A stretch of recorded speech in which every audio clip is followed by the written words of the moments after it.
Tonight's story is about the kind of place you never notice until someone tells you it's there. A forgotten house. A house no one wants to admit exists, though everyone in the small town knows the exact turn in the road where it waits. The locals say it's better not to look too long when you drive by. Better to keep your eyes ahead.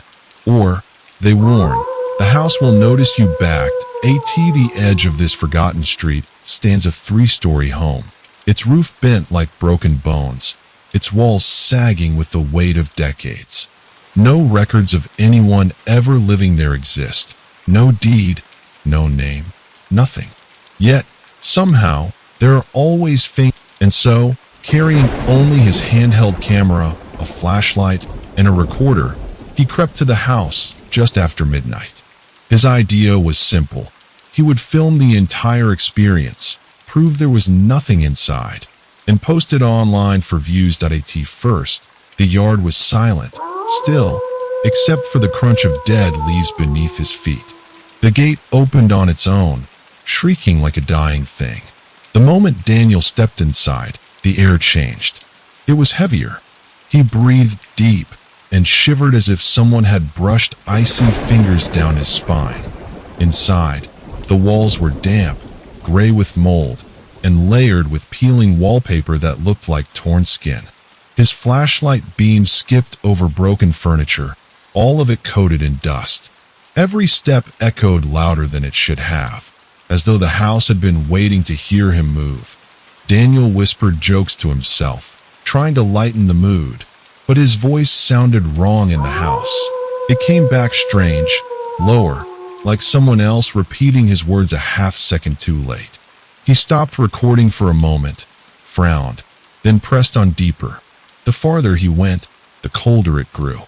Shadows gathered in corners, stretching toward him no matter where he turned the light. He swore he heard whispering, faint, hushed, like secrets traded between people hiding just out of sight. But when he swung his light back, nothing was there. That he pointed the camera at a staircase, its railing snapped in the middle. Against every sane instinct, he began to climb. Each step groaned, almost begging him to stop. When he reached the second floor, he realized the whispering was louder. Not just one voice now, but many. Some fast, some drawn out, some laughing under their breath. Down the hallway, the doors stood open. Inside the bedrooms, children's toys were scattered across the floor, stained and cracked with age. He bent to look closer at one of them, a porcelain doll with one eye missing, when his camera caught something in the corner. A figure, not in focus, not entirely there, but a tall, human-like shape, standing at the far end of the hallway. No movement, no face, just staring. Daniel froze, heart hammering. The figure didn't approach. It didn't even flinch when Daniel raised his flashlight. And yet, in the dim glow, he realized it wasn't standing on the floor. Its feet were hanging an inch above it. The film caught his sharp breath before he tore his gaze away. "It's not real," he whispered into the recorder, though his voice trembled. It's not real."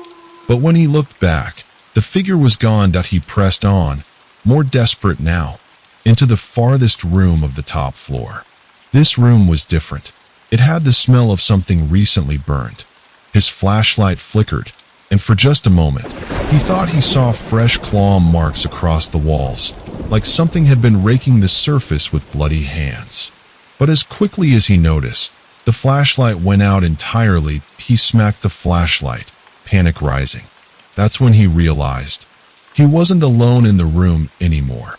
Behind him, someone exhaled. He spun around, but saw only blackness. The recorder crackled in his pocket, static screeching like screams buried inside the noise. Then came the voice, low, rough, crawling out of the static like it had been waiting inside it the entire time. It said his name, no laughter. No whisper, just a drawn-out, breathless sound. Daniel. His knees went weak. He dropped the flashlight, and the thin beam landed across the floor. For half a second, it lit up the figure again, closer this time, bent and crooked, its face a blur of blackness where no human features should be. The camera fell, its view tilting sideways, recording only fractured glimpses as Daniel bolted toward the stairs. His breathing was ragged, frantic. The whispers followed, echoing through the house, now louder, now rising into shrieks of joy as he ran. Steps pounded, too many, more than his own, as if dozens of things ran alongside him yet remained unseen. He burst down the stairs, each step threatening to break beneath his pounding feet. The house seemed to stretch out endlessly, hallways that warped and twisted, doors appearing where there shouldn't be any, shadows darting just beyond vision. The whispers turned to mocking laughter, echoing through the empty rooms like a cruel chorus. Outside, the gate slammed shut with a deafening bang. Daniel skidded to a stop, his hands gripping the rusted iron bars, heart threatening to explode from his chest. The candlelight flickered in the windows again, but now the glow was pulsing. Like a heartbeat, he slammed on the gate, yelling for anyone to hear, but the laughter was the only answer. His skin crawled as a cold breath exhaled against his neck, icy fingers grazing his skin.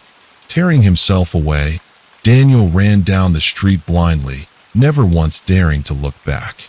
But in his camera bag, the recorder still clicked, capturing one final sound, a clicking, like fingernails tapping a slow, deliberate rhythm on glass.